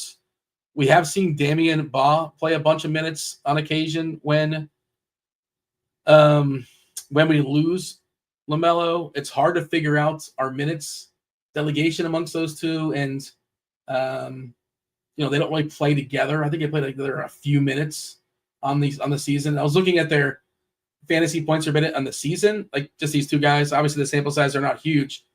Do you want to guess, Chop, what Elf Payton, we're projecting him to start? What is his fantasy points per minute on the year? I'm leading the witness here to keep with the jury theme. 0.45. It's 0.56. It's really bad. Close. 0.56 with a usage of 10%. He gets there through assist, right? And then, Ba, who almost assuredly would be the guy that would mop this gets ugly. He still might play 25 minutes or so, depending on. You think he played 30 plus last time this scenario played out. He's only played 57 minutes, but 0.82 fantasy points per minute, and a usage of 13%. It's not great. If you want to say Bridges is going to take a ton of shots, this game stays close, I guess Bridges can be the guy. But, I don't know if I'm going to take that shot if I'm making 1 or 2 3-man lineups. Your thoughts as far as the Hornets and the Warriors? It's just a bad game. It should be, at least.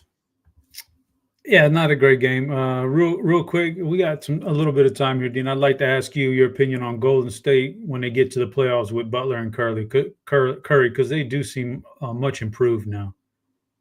Yeah, it's weird because I remember at the beginning of the season, I was I thought they were overachieving, and I'm like, I don't believe this team is actually good. And then all of a sudden, oh, they've been exposed for the frauds they are. And all season long, Kerr's been trying to figure out his rotations, and every night it's something different. At halftime, it's something different. It seems now like Pods is in good favor. I certainly believe Butler is a good player still.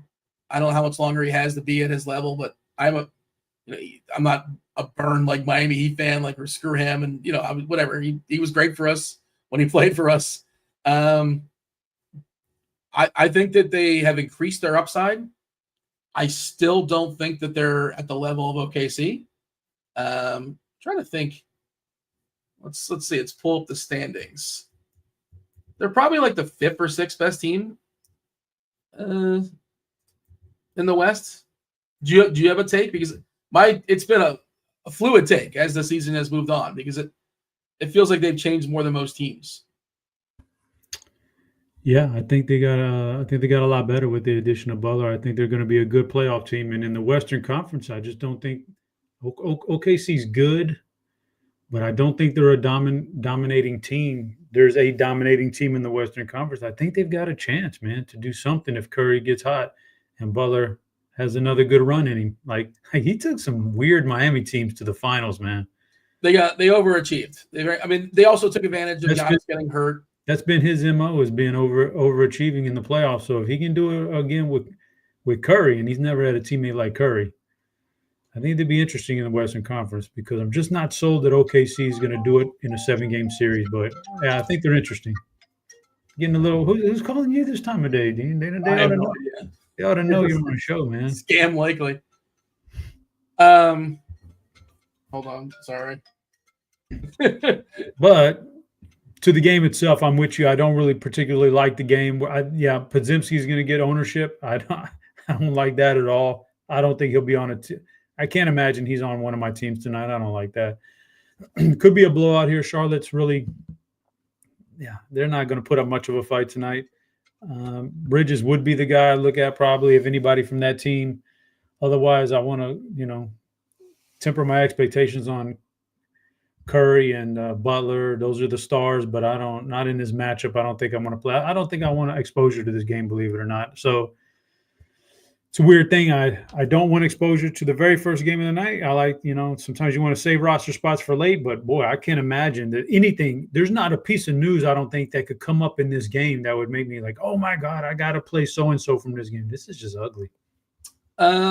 What would that piece of news potentially be? They're still down. Curry is out and Butler's by himself now with all the usage would be the only thing I can think of, but I don't know. We already know Ball's out, so we already know Miles Bridges is in play, and we're still hesitant to play him. So there's not a lot here. You like Pods or no? It's just the price is too high. He projects pretty well.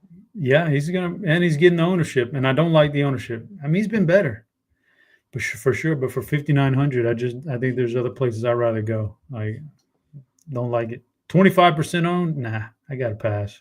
By the way, you said something before that you don't think there's a dominant team in the West. OKC has got 9 games. I said. You said beyond them.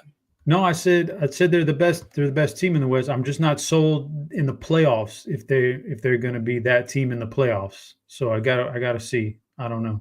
Why wouldn't they be? Like the playoffs is where defense gets rewarded even more. They're the clear best defensive team in basketball. I don't know why. Why would they all of a sudden collapse? Well, they collapsed last year against Dallas.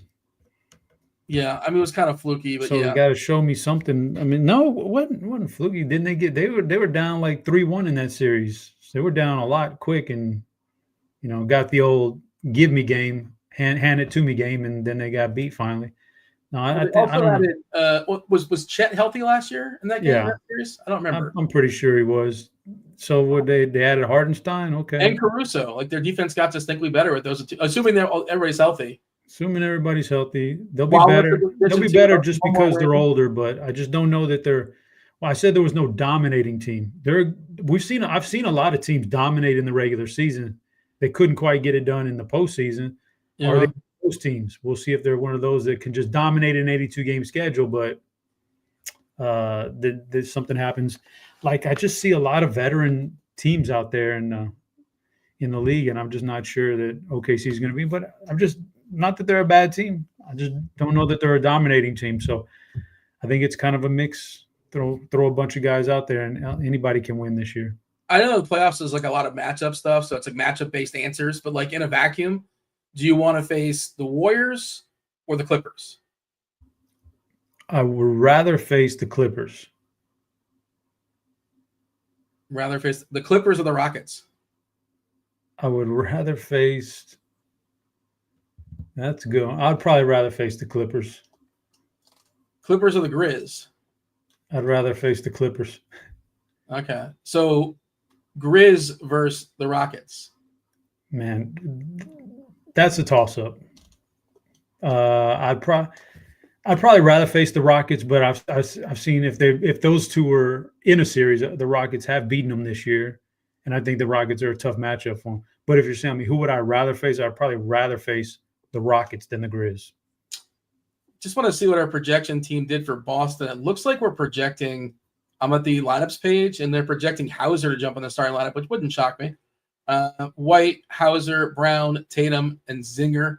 They're down to 11 for what it's worth. 11's important. The difference between 11 and 10 is huge because if this game happens to get ugly, right, you can sort of project, okay, who are the five? You got to play five. You got to play half your team no matter what. I'm just trying to think if Kata would close because there's Kata and Tillman, but they play them alongside each other. I don't know. Let's see. What do we have as far as our minutes? I don't know how much higher it bumped up if we're guessing Kata's coming off the bench. And, yeah, we have a lot more votes in our poll, 144 votes in our poll, and just 62 likes. Don't make me beg or grovel. I don't want to be that guy. But come on, hit that like button, subscribe, turn on those notifications. Hit the like button, caress it, tap it, whatever additive works for you. We're still only giving Kata 19 minutes, which, by the way, doesn't mean he's dead. He can get there in 19 minutes, especially without Pirtle there. He's only 3K. Yeah, you're just not going to find another guy that is dead minimum, And then the guys we are talking about as value plays on the slate who are cheap. Vince Williams, can he outperform Vince Williams? Certainly. Can he outperform Kelly Olynyk? Sure. Can he outperform who's the other guys that are Royce O'Neal? Oh yeah, for sure. There's plenty of scenarios where he outperforms all those guys at 3K. The difference, though, Chop, there is a difference. It's that he's a center and center only, and there's kind of a priority on center sometimes. Definitely, roster construction is definitely something you have to take into account. Man, what is this coming up on my timeline? Pickleball. I don't care about no pickleball. Well, why do you dislike pickleball? I don't dislike it, but it's just everywhere now. Everybody's getting into this pickleball thing. I don't want to see it. I mean, do you get upset if people like the crochet? It doesn't affect you in any way. Let them crochet. Let them have a good time. It affects me if it comes up on my timeline, Dean. I want a real sports related timeline, not pickleball. Okay, Diana Taurasi has announced her retirement. Is that now you excited about that? No. Shout out to Diana Taurasi. No, keep that off my timeline too. Well, okay, we're slowly building your timeline. I want to see what your algorithm looks like. Hey, Crunch Time is here. Before we get to Crunch Time, tell me this: who's breaking the slate tonight? We're gonna get 50 points for $8,500 out of Zion Williamson. 50 plus points out of 85 for 8,500 out of Zion, I think. In exactly 28 minutes, no more, no less. Okay, let's bring on Crunch Time. We have, of course, Kevin Roth holding it down. Kyle Murray's coming in. And Taylor Smith. Let's do it. Let's do it right now. It is crunch time. Here we go.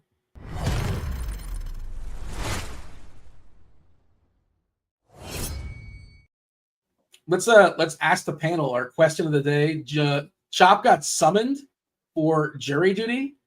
We're curious how many people have actually been on a jury. actually been on the trial. Like you were selected, you went through. They say, "Yeah, we want that guy. We want that guy amongst the 12." Have any of you ever partaken in jury duty or got close to jury duty? I literally just got my first summons ever in the mail like a week ago, and the mail was from 3 months ago, and I missed the day. So I may be going to jail. I don't know how that works. That's the closest I've ever been. No, not even a summon, Kyle or Taylor, nothing. I've gotten the summons, but never actually had to report. I like went online and checked the day before, and they're like, "Oh, you don't have to come in," that kind of thing. So luckily not. I watched the TV show Jury Duty, which was pretty good. I watched that. I saw a Pauly Shore Jury Duty movie many years ago. It's been a while. A movie Chop probably loves. What was that movie called? Something Jury, something, right? Chop, Pauly Shore. This is right. Don't like Pauly Shore, man. Don't like Pauly Shore. I like how I'm like smearing your name. By the way, according to our chat, we have 144 votes in this. 26% of the chat, they have been on a jury duty trial. And that's 144 votes, which again is like half the amount for likes, which is, myself and Chop. I guess we didn't do a good job, Chop. I don't know what's going on here, but the people did not like the show. Maybe they'll like Crunch Time. Anything else before we step aside and get out of here and make way? Nah, we're out of here. Give me this. Give me a prediction for Luka. You've heard this, right, Roth? You know about Luka? He's got his revenge tonight. How vengeful is he going to be tonight? Pretty fucking vengeful. Yeah. I mean, he's going off, Dean. 30 points, 10 That's assists, going off. 30 points, 35 points, 40 points. Okay, keep on egging me on. 45 points. Now 40 points, 10 rebounds, 10 assists. And he's going to turn to what's his face in the stands who traded him and just mean mugging the whole time, man. I forget the guy's name as well too. I don't know why. The GM. Nico Harrison. Nico, there you go. Yeah, Nico Harrison. A name that will live in infamy in Dallas. Wait, he's going to the game? Probably not. On the road? Well, it's a lot safer. I mean, they'll probably throw him a parade in LA, brother. They probably got the red carpet for that fool. They'll give him the royal treatment. Yeah, sit him right in the front court. Everything's on the house. All right. Let's get out of here. Let's wait for crunch time. You guys got 41 minutes. Got plenty of time. 7-gamer. That was Chop. I was Dean. Roth, take it away. Good stuff. As always, welcome to it, ladies and gents. You know the drill. It's crunch time. It's two of the sharpest minds in the biz hanging out. Got Kyle Murray in the house. What up, Kyle? Not much. Yeah, like the guy said, big night here for Luka and the Mavs fans. I'm sure it'll be fun for them to watch that happen. And I think on April 9th, Luka heads back to Dallas. So if anyone's wondering when that's going to happen, we have 2 games, I guess, circle in the future. Nice. Is this a national TV game? Because, I don't have that fancy like NBA League Pass stuff. I haven't looked, but I didn't even look because I just assumed it would be. Yeah, this is one of those games that they probably would move around, but I'm assuming it's going to be the ESPN game, or the TNT game, whatever it is. It is on TNT. Okay, very good. That gives me something to do. Ooh, it's kind of late, but that's all right. Let's say hi to Taylor Smith in the house. Taylor, it's good to see you. First off, generally you have the greatest hair in the biz. Right now, you got a little alfalfa going on. Yeah, how about that? There we go. Yeah, how you doing, brother? Yeah, pretty good. I'm regretting having the window open. It's like 85 degrees here today, so I'm a little bit hot. But decisions were made.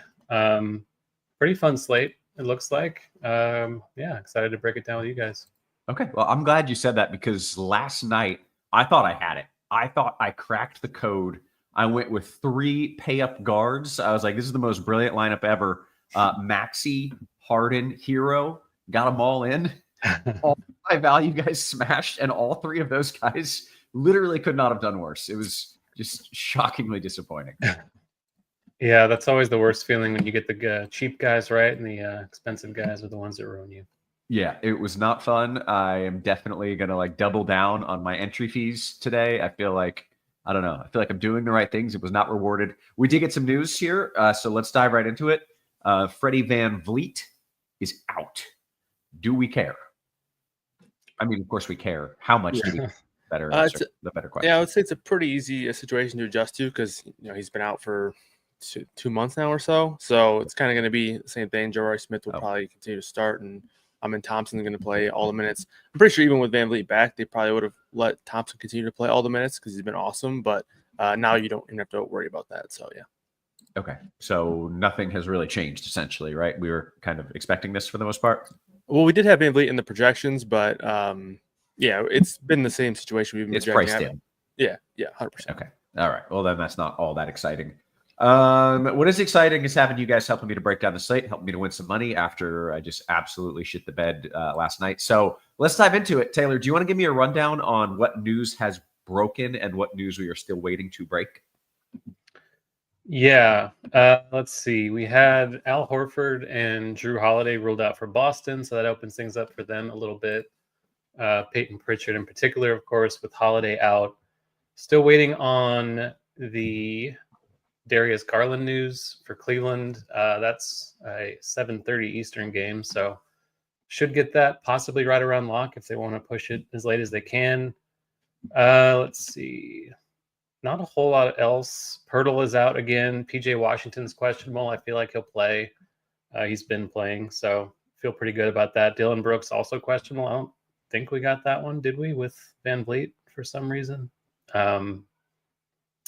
No, we didn't. So still waiting on that, but nothing huge really beyond Garland, I think, so far.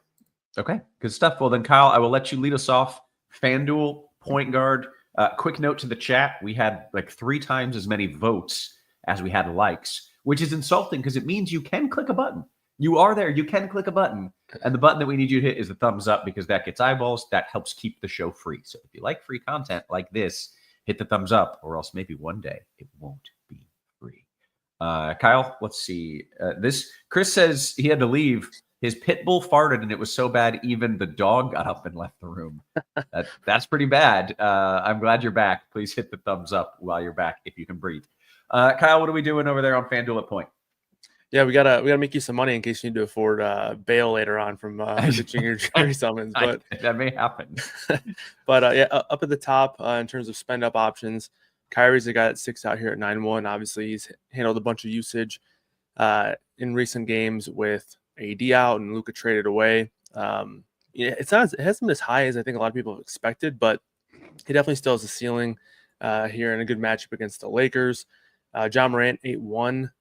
We're kind of seeing him sort of have more of a ceiling in games that stay close. This game is, I think, an 8.5 point spread.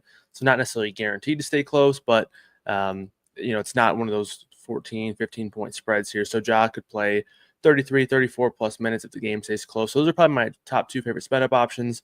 And then you have the 2 Spurs guys, 3 if you want to include Stephon Castle as well. But De'Aaron Fox at 9-6, I think some people will go to in the spend up range.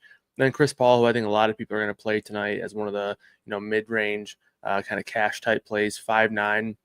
He's really been benefiting from the absence of Wemby. We have him at 28 minutes. I would not be surprised if he plays more than that tonight if the game does stay close. Again, the Spurs have been impacted negatively by 3 straight blowouts now, or 2 straight blowouts. And in the last game that stayed close, he played 31 minutes. So I do think he has upside to play 30, 31, maybe 32 minutes here, which isn't a lot, but CP3 is still a good permanent guy, so I do like him quite a bit. Assist rate has been good. Rebound rate has actually been up as well in this current situation, and a 3-point spread in this game. So CP3, I think, is a really strong play. So I think you can make a case for a lot of these Spurs guys, Fox, Paul. And if you're not playing Paul, Castle could be a good leverage play, but he's also popping for some ownership, so I do prefer CP3 there. And I guess the last name I'll throw out as a value option is Alvarado. But up at the top, obviously, Luka 11-4. This is going to be an interesting spot here. We do have a 6% projected ownership number on Luka. Pretty sure he'll come in higher than that. Obviously, the ownership model does not factor in things like revenge narratives, but people will certainly be clicking Luka's name quite significantly here in this spot with the revenge narrative. Yeah, that is fair. We did get some news here. We're talking about waiting for the Garland news. The Garland news has dropped. Garland is officially out. Also, Tari Eason is starting, which I don't know. We probably had that projected, but I don't know. Taylor, talk to me about point guard and briefly hit on that Garland news for me. Yeah, so the matchup against Orlando is not a good one, but it does open up a lot of usage for Mitchell and Mobley primarily, and then potential playing time for Ty Jerome.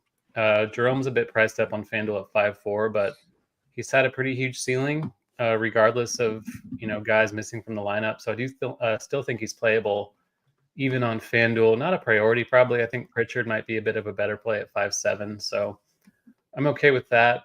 Not a whole lot else to add. Like Luka is obviously the top guy, but there is a lot in the mid range between John Morant, De'Aaron Fox.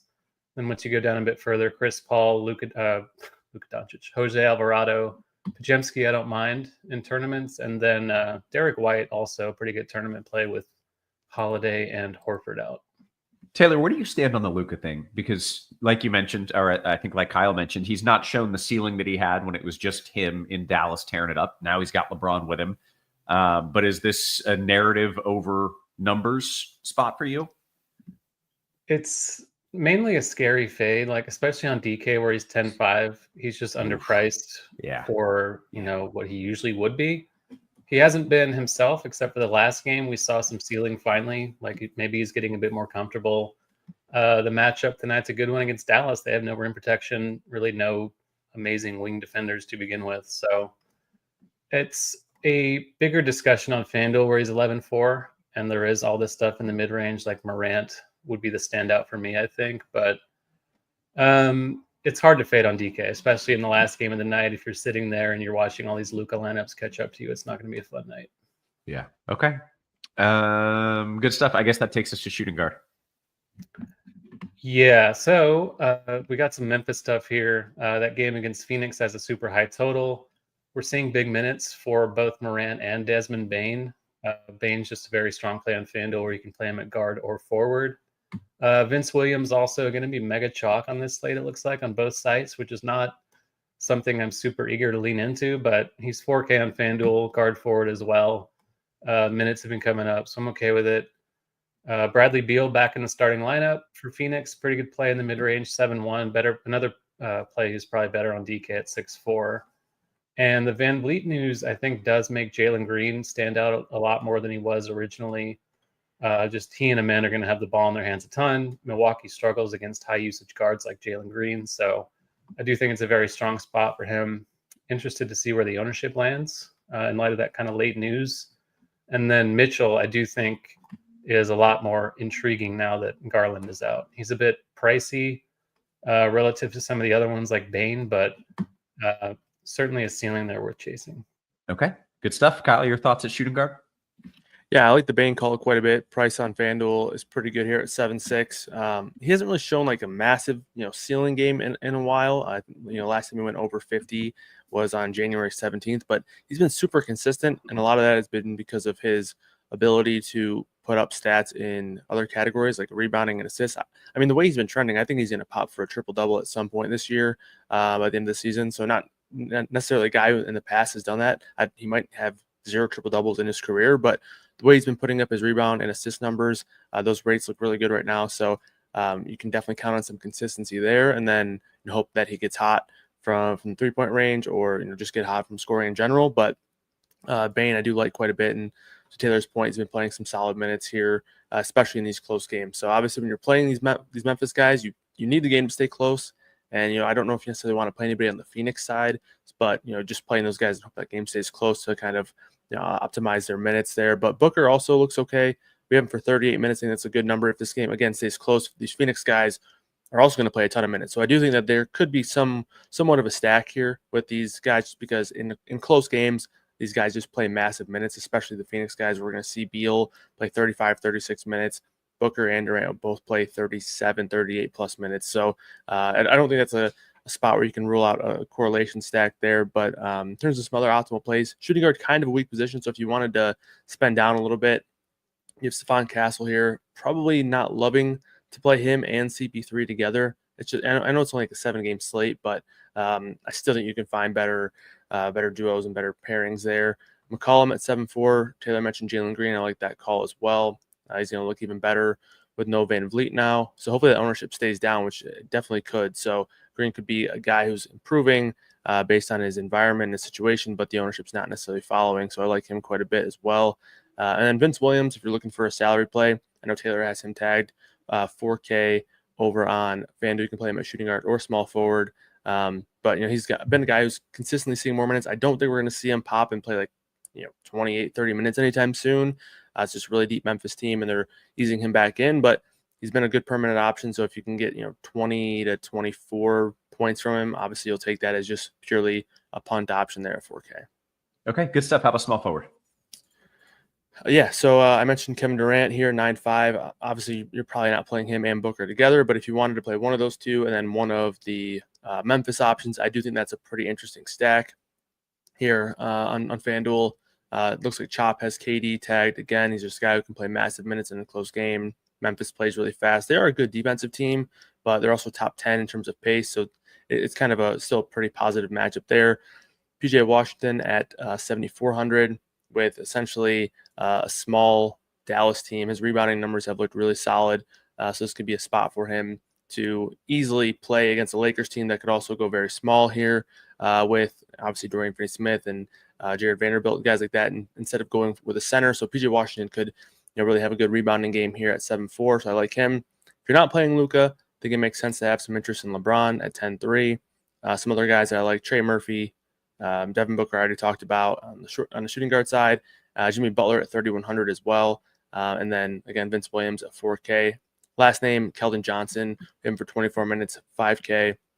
And give me a case for him or Harrison Barnes with no Wemby, but those guys are both in play as mid-range options. Okay, good stuff. Taylor, your thoughts? Yeah, just a couple names to add. I think Tari Eason, now that he's starting at 5'9", against Milwaukee, probably not going to play tomorrow on the back-to-back, so they should feel pretty comfortable extending him, I would think. Good matchup against Milwaukee. There is foul risk, of course, if he's defending Giannis and stuff like that, but nuclear ceiling for him is possible. The blocks and steals upside on FanDuel makes him pretty appealing, so maybe a core play for me on FanDuel now at 5'9". And then Sam Hauser, pure punt at 4-1 with Holiday and Horford out. Could see a few more minutes. Toronto is a pretty good matchup for him too, so don't hate that, don't love it, but I think it's fine. And then the Van Vliet news makes Amen Thompson a bit better. Purely a tournament play, pushing 9K, but again, good spot for Houston in general, so I don't mind getting a dusting of him in tournaments tonight. Okay, that brings us to power forward. Yeah, so Easton you can play here. PJ Washington, love that call. Going to be very owned, but I think it's justified.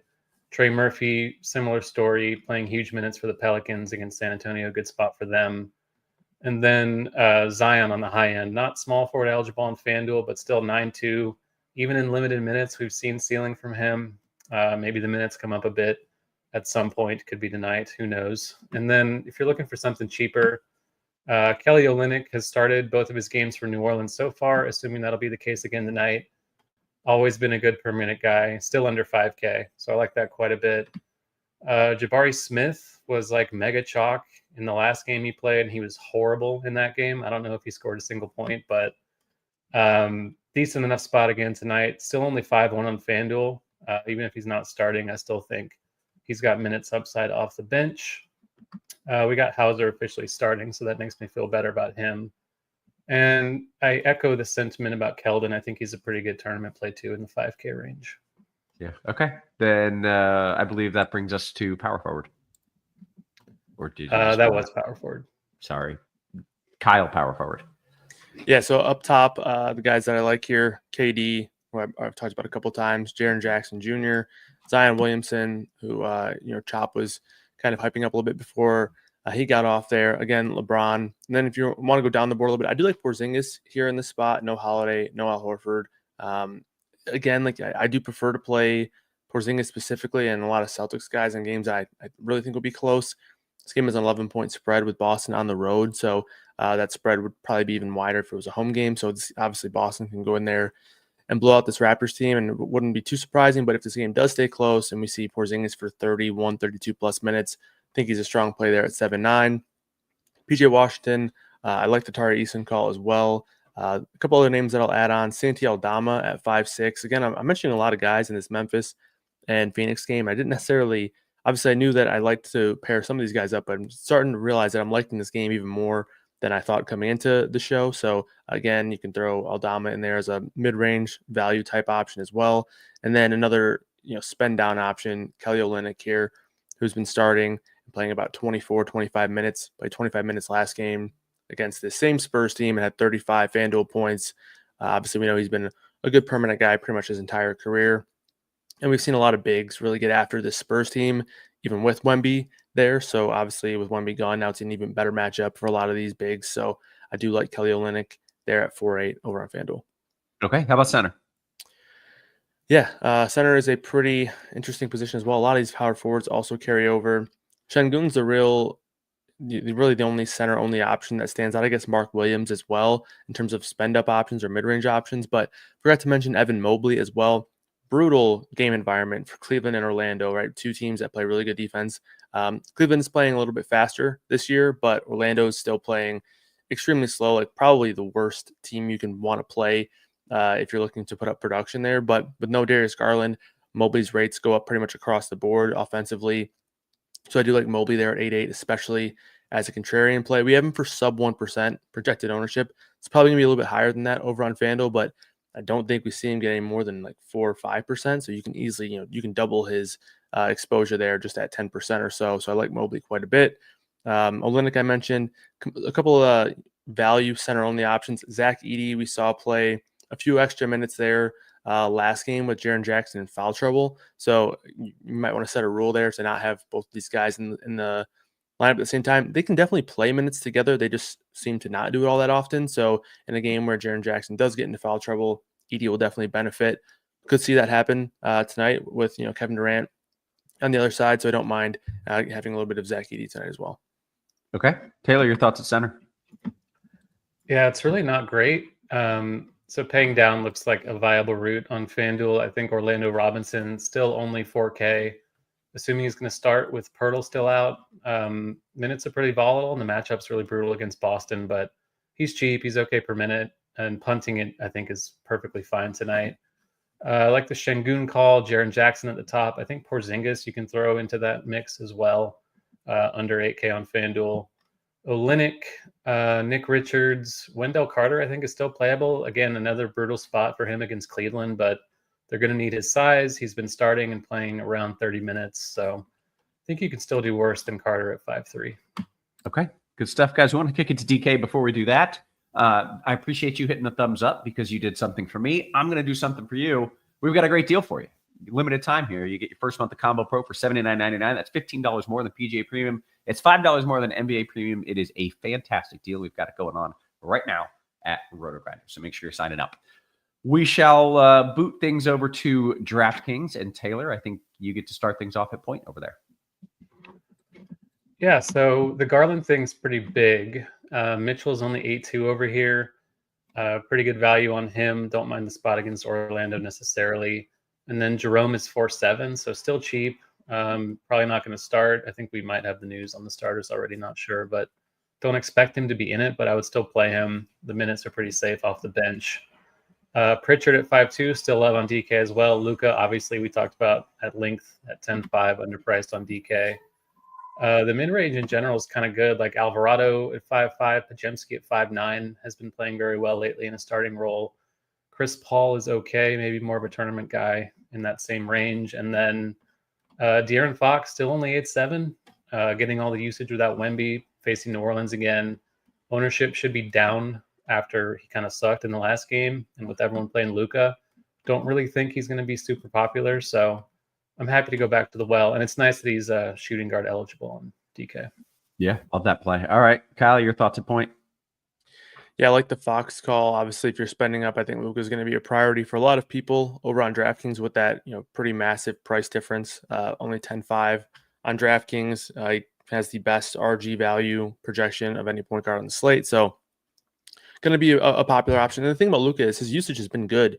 He's been very inefficient as a Laker, but 3 straight games, 34% usage rate or higher. So he's still getting a lot of touches and a lot of shots up, especially in the limited minutes that he's been playing. And then obviously the game against Denver only played 30 minutes because they blew out the Nuggets and he didn't play the last 4 or 5 minutes of the game.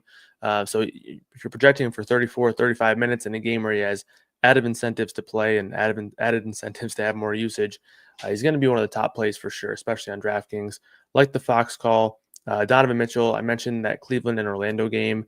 It's going to be brutal from a environment perspective, but last game we saw Mitchell get up 23 shots, and with Garland being out, it's going to help this game at least project to stay closer. Cleveland still plenty capable of blowing anybody out. They've been one of the more impressive teams in basketball this season. But still at 8-2, I think Mitchell's still in play. I do prefer De'Aaron Fox for 500 more, and I still think I like John Morant for $100 less. But did want to mention Mitchell anyway, since I didn't mention him in the FanDuel spot.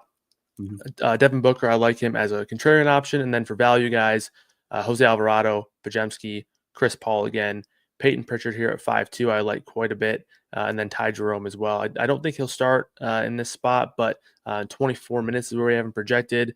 And again, like he's just been phenomenal on a per minute basis, especially his ability to get up shots, even when playing with guys like Mitchell and Mobley. It's been very impressive at 4-7 there for Ty Jerome, so I like him as a value option. Okay, good stuff. How about shooting guard? Yeah, so again, De'Aaron Fox, like Taylor mentioned, you can play him point guard and shooting guard, which helps get him in lineups even more. Desmond Bane, really like him tonight at 7-1. Trey Murphy here at 8-1, especially if you're not playing Zion. I think he makes sense. I think it's going to be a pretty good game environment for fantasy production, with both these teams being pretty bad on the defensive side and playing pretty quick. Jaylen Brown, 7-3. In terms of value guys, or guys who are in the mid-range, Peyton Pritchard, Bradley Beal, like I get it, he's one of the toughest clicks in the NBA. It's tough to play him, but he's been playing really solid at the last couple games, and that's coming from somebody who you're probably not finding bigger Bradley Beal haters than myself. So got to give him some credit where it's due, and he's playing more minutes here, especially in games that have been close. So Bradley Beal at 6-4, I do think he's in play, especially if you're not playing Booker or Kevin Durant. Peyton Pritchard at 5-2. If you're looking for some really cheap punt options, we've talked about Vince Williams a little bit, and then kind of a bit of a speculation play here, Damian Baugh, but he's been playing really well. I mean, they picked him up off the streets essentially. He's played 26 plus minutes in 3 straight games.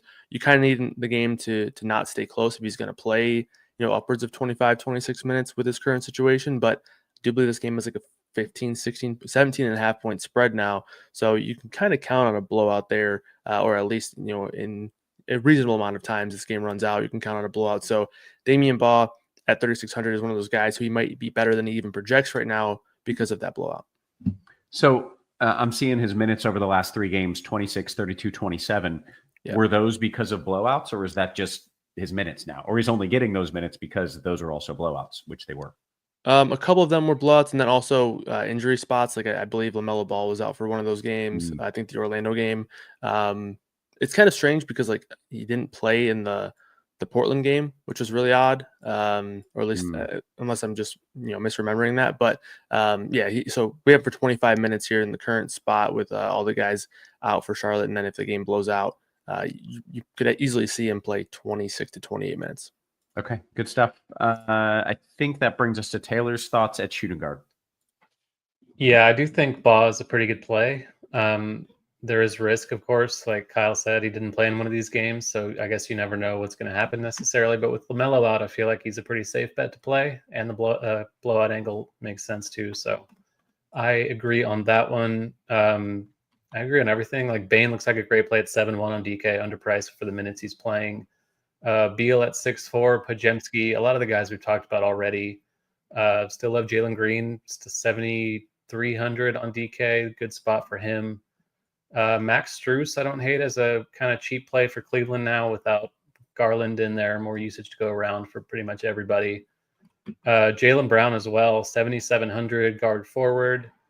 I don't think the spends for Boston are really going to get a ton of steam with the Luka thing, so don't mind that. And then Tatum we'll get to. I think it's a pretty good tournament play as well. Taylor, I want to jam this Bow character in, so I need to ditch either Alvarado or Pritchard. Who would you rather keep in your lineup? I think Alvarado is probably a slightly safer play given the game environment and his starting role, whereas Pritchard comes off the bench. The game has a wider spread. I think I feel slightly better about Alvarado, but really they're both great plays. Okay. All right. Similar spots. I will say there's a chance that Alvarado doesn't start tonight, so that might sway your mind there a little bit. But I think they're pretty close in terms of minutes projection. I think we have them both at 30 right now. Yeah. I think maybe the fact that the game might blow out there for Toronto, I don't know if that actually helps Peyton Pritchard anymore in the current state of his career, where he's actually a pretty important player, like pretty much guaranteed to be the 6th man of the year. Right. So that might actually take away a couple minutes. So I do agree. I think Alvarado would be safer even if he's not necessarily starting. Okay, good stuff. Taylor, your thoughts at small forward? So we can play Zion here, which is helpful. Generally a pretty weak position. There is stuff to like here, though. Trey Murphy, we talked about. Bradley Beal on the cheap side. Vince Williams, you have again. Royce O'Neal is okay, playing a pretty big role for Phoenix these days. Like that game environment as well against Memphis. Najee Marshall, sub 5K for Dallas, also playing a big role. He would look better if PJ's out. Like I said, I don't expect PJ to sit, but he is questionable, so there's a chance. Keldon Johnson, pretty high usage off the bench for San Antonio. Mentioned Tatum and Brown, and then Strus as well. Still power forward eligible on, or small forward eligible on DK. Okay, Kyle, your thoughts on small forward? Yeah, Zion's definitely a guy who I like quite a bit. If you're not playing Zion, I think it makes sense to have some interest in Trey Murphy, like I mentioned on the FanDuel side of things. Guys who are a little bit cheaper. Jaylen Brown, I like a little bit here at 7-7. Jason Tatum as well, who's a little bit more expensive, but definitely still in play.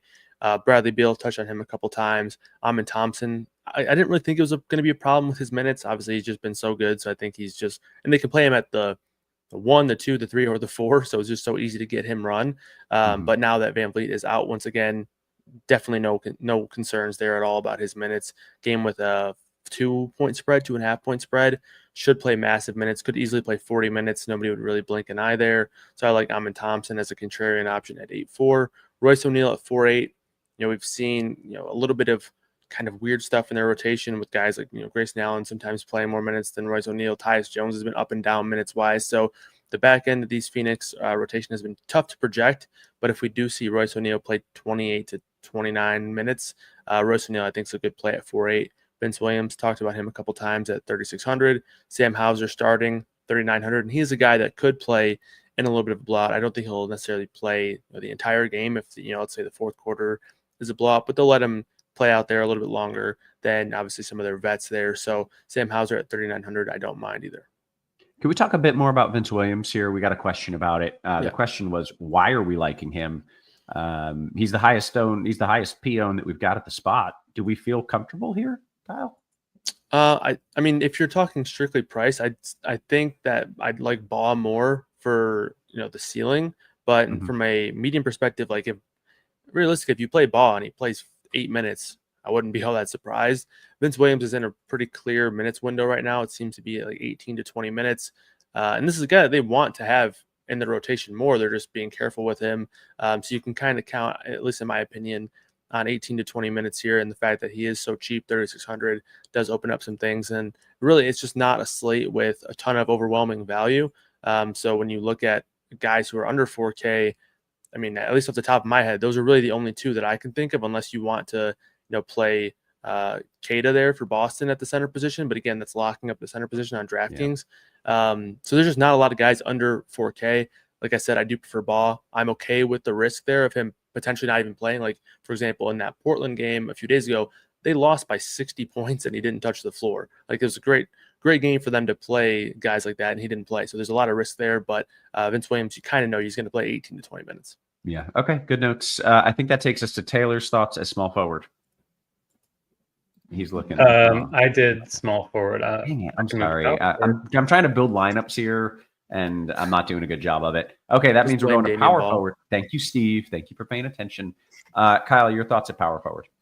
Yeah, a lot of guys that we've touched on already. KD's probably my favorite at the position, especially if you're playing somebody from Memphis. Again, I just like pairing up a couple of these guys and then hoping that the game stays close, and you just see a lot of them play over their projection because of additional minutes. Zion 8,500. Triple J 3,100, Santi Aldama 5,100. One of my favorite tournament plays of the day, Evan Mobley 8,400. He's going to have more ownership on DraftKings than he is on FanDuel, but I like them both on both sites. The cheaper guys, Tari Eason, Kelly Olynyk, Royce O'Neal. And I guess just for quick, back to the Vince thing, you don't have to play anybody sub 4K, right? You can play a guy like Kelly Olynyk, Royce O'Neal, Sam Hauser. You can play other options. Like, you don't need to punt necessarily, but those are just the guys that we're talking about in that super cheap punt range. Yeah, good stuff. Taylor, your thoughts on power forward? Yeah, same stuff. Zion, Olynyk, I like quite a bit. Royce O'Neal, we talked about. Tari Eason, again, I'm getting to him a ton on DK. I don't love that he's power forward only, but he's 5'6", starting. I feel pretty good about it. Aldama, always have a soft spot for him, even off the bench, given his usage that he gets. I think it's a really good Kevin Durant spot. He's under 9K on DraftKings. This game environment in general looks super inviting, so love that. PJ Washington, Jason Tatum. I think you can take a shot on Banchero if you are playing some of the Cleveland stuff on the other side, like a little game stack of a game nobody wants to play. I don't think it's the worst thing in the world. And, Jaren Jackson Jr., another Grizzly I have on my radar. Okay. Go to center. Yeah, so center sucks, which is unusual, but Kelly Olynyk, you can slot him in there and kind of move on with your life. Neemias Queta, Boston without Horford, without Luke Cornett, so not starting but off the bench in a potential blowout, could get some run. He's only 3K, so I think that's the main reason to consider it, but certainly not someone I feel confident playing at a high clip.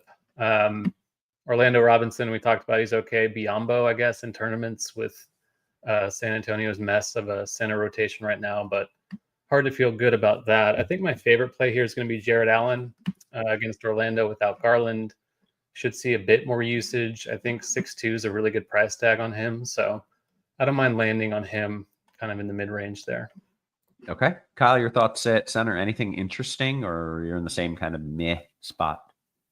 Yeah, it's pretty meh. I guess it's interesting that KD has center eligibility. I think that's fairly new, probably with all the Nick Richards getting bench stuff going on there. But if you wanted to play KD at center, you can. I don't think you have to. You can play him at power forward as well. But in terms of other guys that we haven't really touched on yet, I do like the Allen call.